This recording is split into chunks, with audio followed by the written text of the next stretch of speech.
riding the wave of the next big idea. That's the cusp. That to me is a really exciting place to be.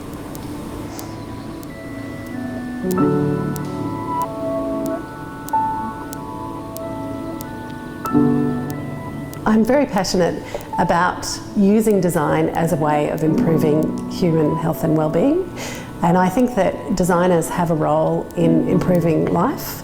We have a very particular way of thinking and we ask really human questions. I make body-centric artefacts. So my practice is very transdisciplinary, but at the end of the day I'm designing largely therapeutic technologies that interface with the body in different ways. And so this might be a heartbeat sensing scarf, a neck piece to administer insulin through the skin. So I'm very concerned with the body as a site for intervention.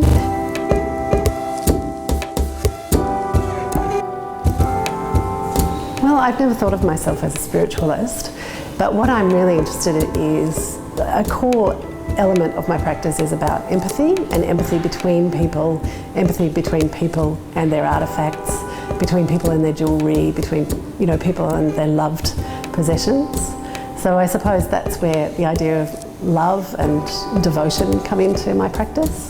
I think it's fair to say that I operate at the nexus between art, science, technology, and I come to my practice with a spiritual want to do good work. The practice operates through human relationships. It's about having a friend who's an epidemiologist. It's about making a close relationship with someone who's a nanotechnologist.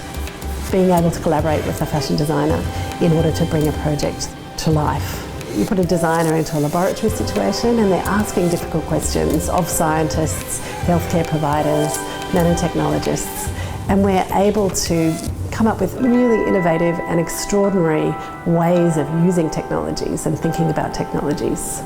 If we look to advanced manufacturing techniques, they allow us with this incredible capacity to generate work in an iterative way.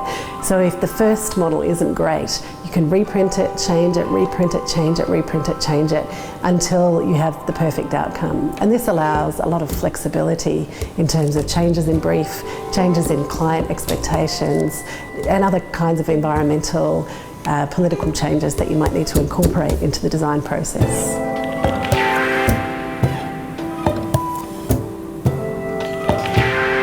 For CUSP is basically a cross-section through about the last 6 years of my practice.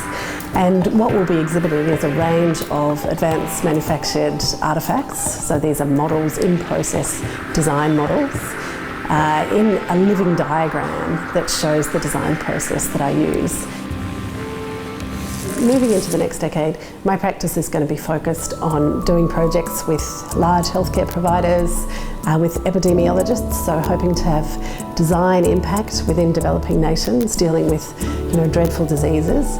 I'm also becoming engaged in conversations about designing artefacts that interface directly with the brain, so to do with vision and hearing. Now, I think the role of design is increasing, and design has the potential to have an enormous impact on us emotionally, culturally, spiritually into the next decade, the next century. Because we're looking not just at the fantastic design of artefacts and devices, but the design of user experience, the design of navigation, the design of thought in many ways. So I think design is a really key thing in the next generation.